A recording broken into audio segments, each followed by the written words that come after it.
Welcome to the Craig and Greg Show, presented by Maximize Leadership. Now, here are Craig Owens and Greg Harris. Hey, welcome back to another episode of the Craig and Greg Show. I'm Craig, sitting alongside you know who.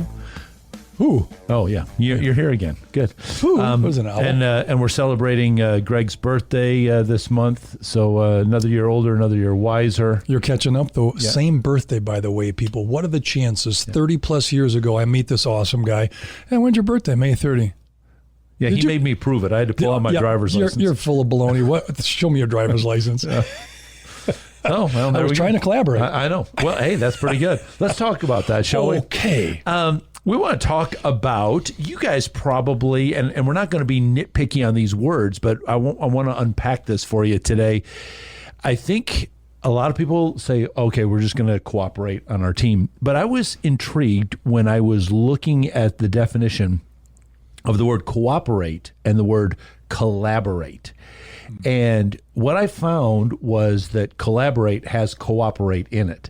So cooperate, if you look in the dictionary, really says, okay, let's just work together just because we got to work together and we want things to be good between us. We don't want it to be a miserable experience. So we'll just figure out how to kind of navigate around some of those parts just to get it done.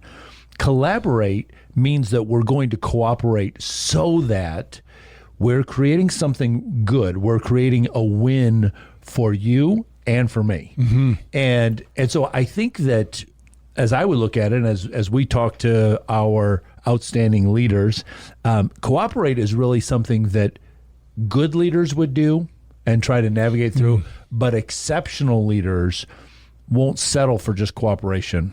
They want to go farther for collaboration. Yeah.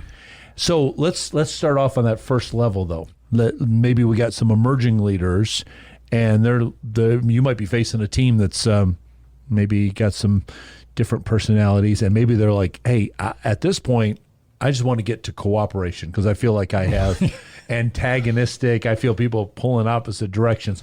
So let's talk about how do we get people to the cooperate level first, and then that's good leadership, and then we'll talk about how do we get exceptional going to collaborate. I think we're going to pull in your name of your book, the first one, servant, right? That leadership piece. That gets you to cooperation. You know, maybe excellent leaders are going to get to collaboration, but cooperation can be invited by one. Mm-hmm. Collaboration needs to be an agreement of all. Sure. And I think that's the big one, right? It's a singular, hey, let's just cooperate. Let's get and play nice in the sandbox. Are we going anywhere? But we're just playing nice. And I think collaboration is so hard for a lot of reasons, which we'll unpack today. But I know for a lot of leaders, it's control issues. I'd like us to be here. Can you guys just catch up to me? Sure.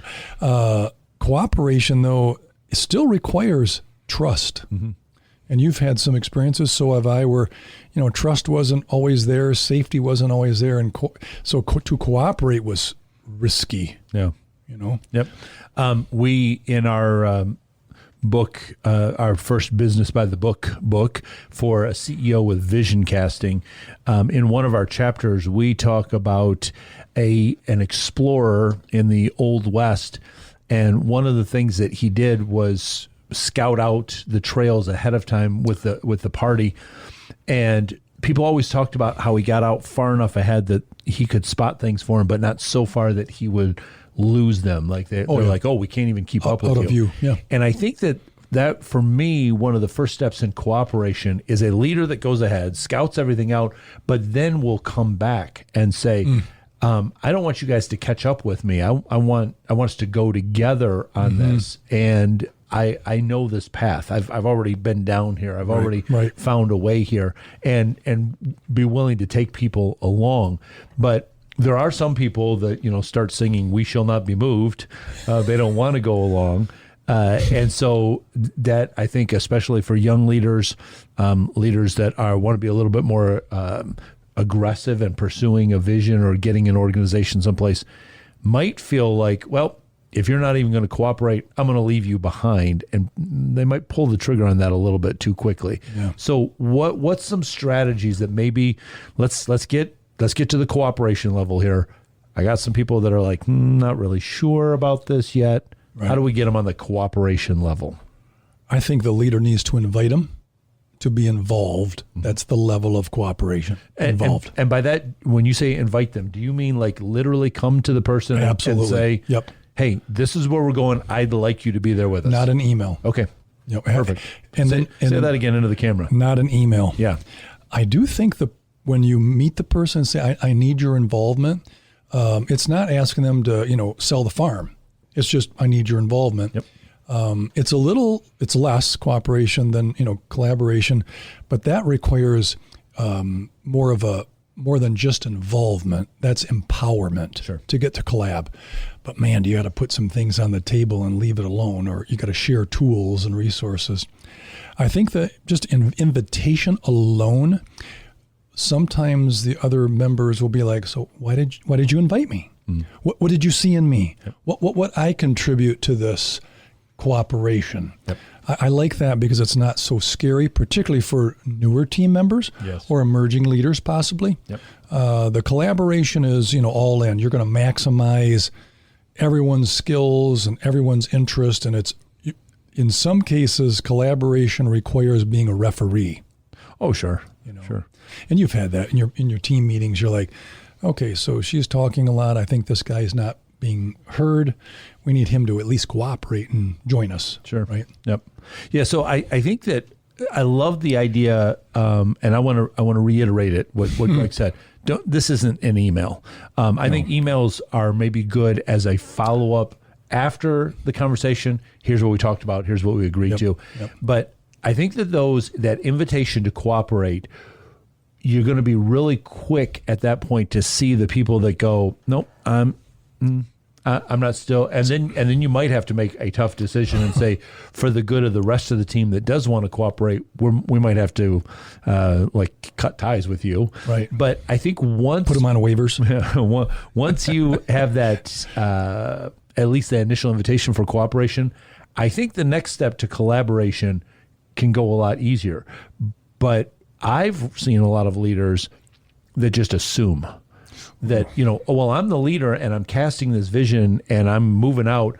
I'm just assuming that everybody should be moving along with me, but they don't do what you just said and literally make the invitation to people. Hey guys, see that over there? This is where I think we can go. I can't get there on my own. Right. I'd love to have you guys go with me. What's it going to take for you to cooperate with me and for us to be moving together? Yep. And then once we're moving together, then there can be that iron sharpening iron, and we're now collaborating. We've gone to that level where it's a win-win. I actually did invite some cooperation, and of course, one of the persons, who might have been potentially the stinker pot, on the list, wanted to know who else was on the list. So they're kind of jockeying. So is this a group I can cooperate with? Oh, she's on the team? No. Yeah. So they're almost like, do I wish to cooperate? Like my willingness is diminished because he always thinks he's got the right answers. Where collaboration, pretty much you just put everything on the table and then let the puzzle be put together by everybody. Cooperation, I think, is essential, but it isn't, the pinnacle of leading a great team and actually having a really healthy organization, which you can attest to with your stories of when you had collaboration, man, the finished product might not be what you thought or I thought. But so much better. But so much better because people are like, hey, Craig, have you thought of this? Hey, Greg, have you thought? No, what? You got 5 minutes. Go tell us about it. Yeah.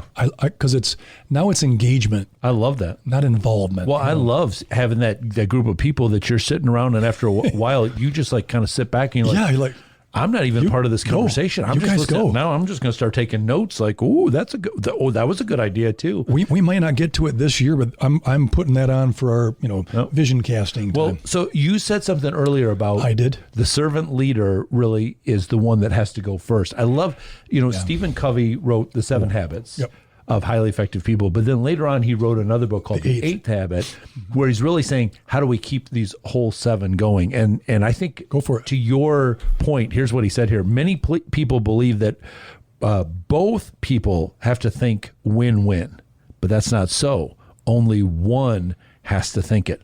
So if the leader says, I know how to get to a spot where the organization is going to win and the individuals are going to win, just that belief right there, I think invites people not only into cooperation, but then says, oh, you're going for win-win too, and you're looking out for me? I can move along with you on this thing, and then we can move into that collaboration. I think there's a spirit of collaboration. I think there's a function of cooperation. So to get to that second level, collaboration, it's more heavy lifting. I've been around the table of that, and you have to kind of like, okay, I'm going to be patient here because I'm going to let her finish and then see what they all kind of say, because that didn't seem like a collaboration statement. It was more of cooperation, or this is how I want to do it.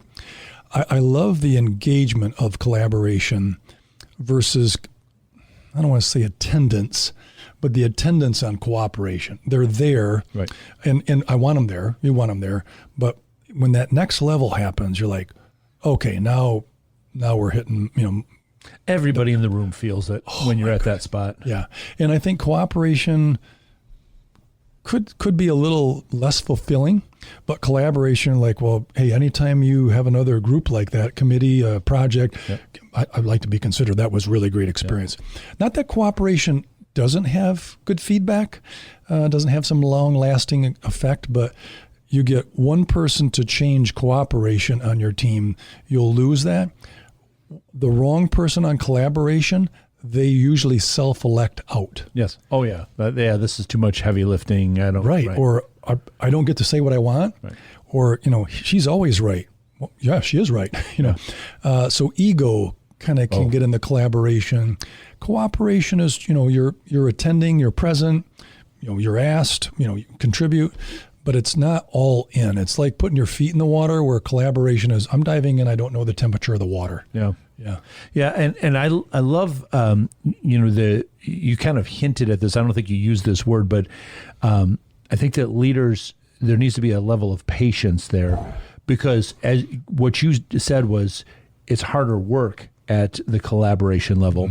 But to get there, a lot of times the leader has already done some of the heavy lifting. Yes. But the other people aren't there yet. So, like I watch our cross-country coaches at one of our schools. They know how to get the kids there. They can go out and run that race. Some of the kids haven't run that far, haven't run that well, haven't run, maximized some of their things. And so the coaches have to be patient. Yeah. Oh, okay, you're not there yet. I see your arms flailing out too much like this. It's some wasted energy. But they also have to say, all right, like today in practice, I think we've pushed you far enough. If I push you a little bit more, you might get frustrated and quit. And now I don't even have cooperation anymore. Yeah, not even engagement. Right. But and then you're just looking for those small wins to say, all right, even though you didn't finish the race the way that you wanted, here's what I saw along the way that is getting you there. So leaders, you are going to have to be patient, especially I think when you're starting to move from cooperation and let's push a little bit farther, let's lift a little bit more. There does have to be that patience. Like they're not going to be quite there yet. I think a team has to wrestle with sacrifice and self. Like, so do I get to talk a lot? Will you do my idea? Well, let the group. Oh, I don't dare say my idea then, because they won't take it. But you still have to take a little risk. So if you're on the team and maybe not the leader, you still got to take a risk to see if maybe there's a better mousetrap. And but it takes some risk to be okay. I wonder sometimes why collaboration is so hard. Let's just banter around what you think are some of those features. Well, let me build on something that you said there. I think it'll tie in. Here's where I've done some one-on-one with somebody. So we're sitting around the table. Somebody shares an idea. Hey, I think we should do this. And then somebody else pipes up, and they're wanting the best, but they say something like, I don't think it would work that way. I think we need to do it like this. And they negate what the first person said. Shut them down, too. So here's my one-on-one coaching later. I'll go to this person and I'll say, okay, I know you want the best, but you deflated them when you said that. So what I need you to hear you say next time is you're going to have to affirm their idea. Let them know that you heard their idea. I really like what you said, and I like where that could go, but I'm wondering if we were to add this part, Excellent. What would happen? Or let me build on your thinking. What would you call that? Well, I think that's just, I think that's kind of the yes and. Yes, I hear you, and I'm thinking this, not the but. I always want to get rid of that. Well, that was a good idea, but I have a better idea. That's all they hear. Yeah. Yes, because then what the other person, the first person hears is, my idea was terrible, your idea you think is better than mine. Mm-hmm.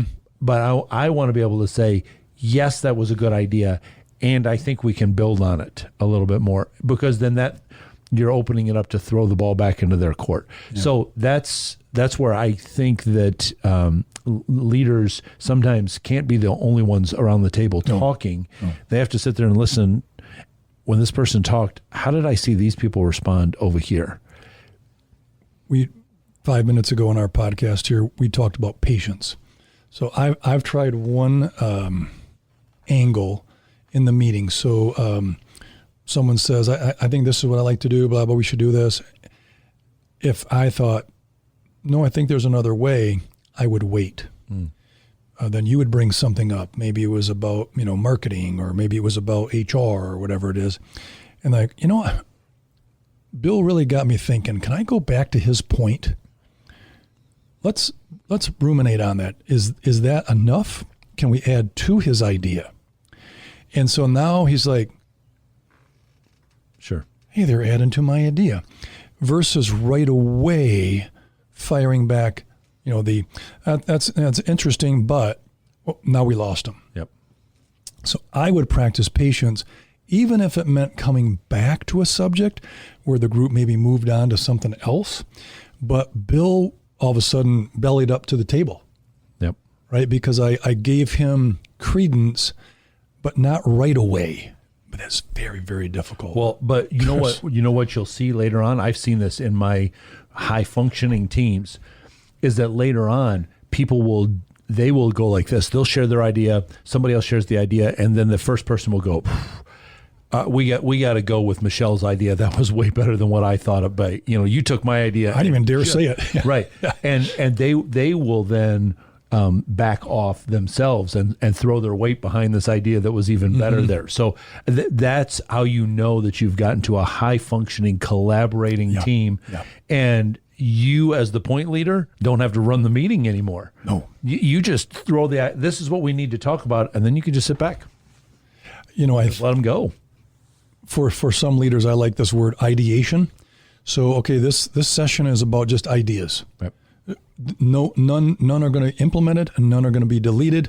None of them are going to be laughed at. None of them are going to be like given a golden, calf. Okay, we're just ideas. And we set that up in collaboration so it's free flow, and it ends up with a web. Everyone's kind of contributing. Collaboration or cooperation is almost like we have an agenda. There's a date coming up. We had a situation with a customer. Yep. And it has a little bit of an assignment to it versus collaboration. Like, we're going to share resources. We're going to scale the company. I just had to practice patience. It's not my favorite subject, but waiting and then coming, because Bill can hear the deafening silence. Like, no one said anything. Now what? Right? I hope someone talks right quickly now. I'm like, hey, that was really good. I'm not done with Bill's point. I think we're onto something. Can we polish this up a little different and execute it, implement it? And then Bill's all there, and then someone else might dare maybe share a comment or idea that probably out there a little bit, but without that, we're going to be in a rut. Yep. Same ideas, same thoughts, same implementation. See you next week. Yep.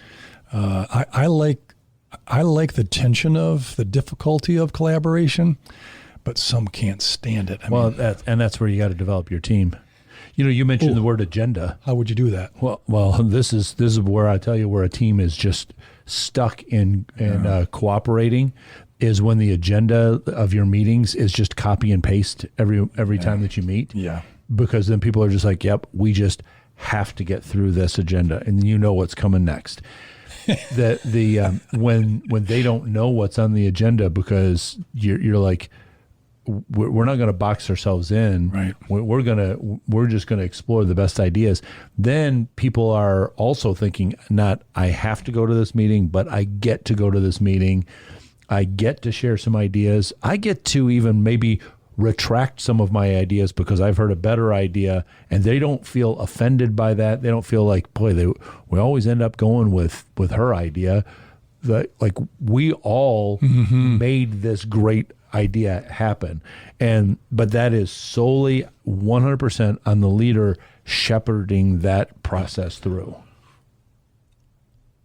It's not an easy attribute to share with leadership teams, but I think coming into a collaboration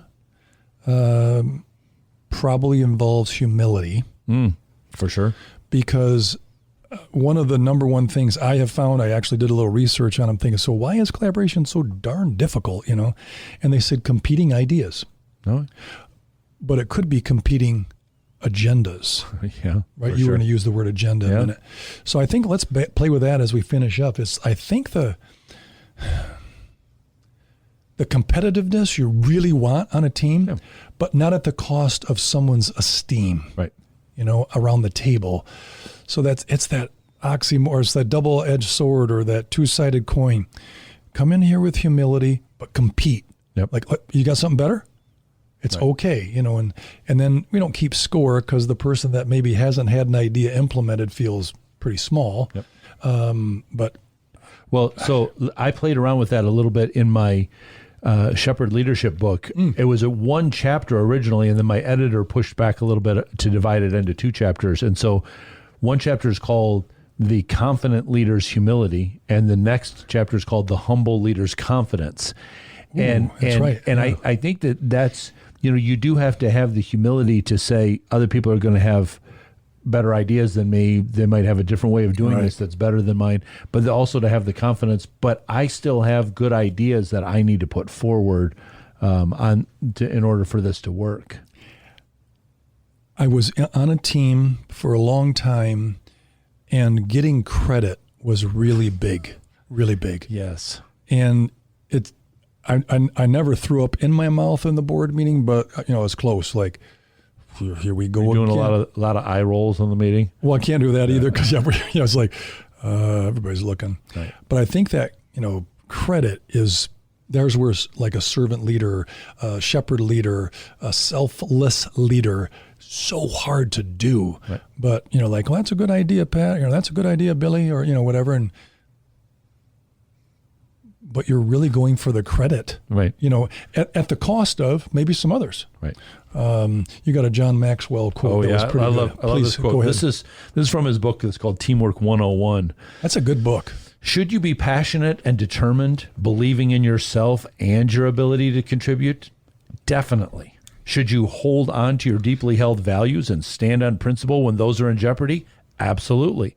But never forget, this is the payoff here, never forget that having a collaborative spirit helps the organization. When you think in terms of our idea instead of my idea or her idea, you're probably on track to helping the team win. That's a great way to finish. And that's the win-win of collaboration. Yeah. Now, listen, this is, we've thrown around some ideas here, and maybe you have heard yourself or seen yourself in some of those meetings, and you're like, okay, is my team cooperating? Am I stifling this? How am I moving them towards collaboration? This, again, is the value of having an outside coach, because a lot of times what we'll do when we come into organizations is we just sit there and listen. We just observe, and we're a third party. We're independent. We don't have vested interests. We can listen to the whole conversation, see the whole picture, where maybe you've become a little tunnel vision on one area, and we're able to step back, give you a bigger picture viewpoint. And so please check out the coaching page on maximizeleadership.com.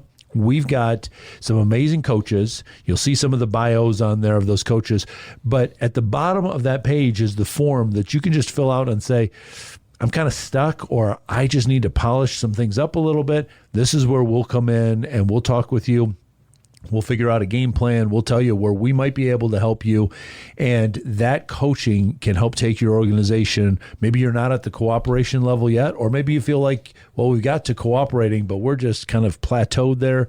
Just can't get over that hurdle to get to collaboration. We would probably have some great ideas that are going to help you implement those next steps. So please check that page out, fill out that form, and let us get back in touch with you. We love hearing from you as well. So if you haven't already, make sure that you're subscribed on YouTube so that you get notified whenever these videos come out. But please leave us a comment down below. Tell us what you thought about this content, or maybe share some suggestions. Hey, we'd like you guys to go a little bit deeper on this topic, or here's a topic maybe you haven't discovered before or talked about. We'll dig into that, and we'll share some ideas with you there as well. So we want to help resource you, because when you get better, your organization's going to get better. We got enough organizations that are growing and improving and collaborating, but we're changing a whole culture as a result of that. So that's why we're here, to be able to resource you for that. So stay tuned, because a lot more of this great content is going to be coming your way real soon. Get in touch with Craig and Greg through Twitter at Maximize Podcast or at MaximizeLeadership.com. Be sure to subscribe so you don't miss any episodes of The Craig and Greg Show.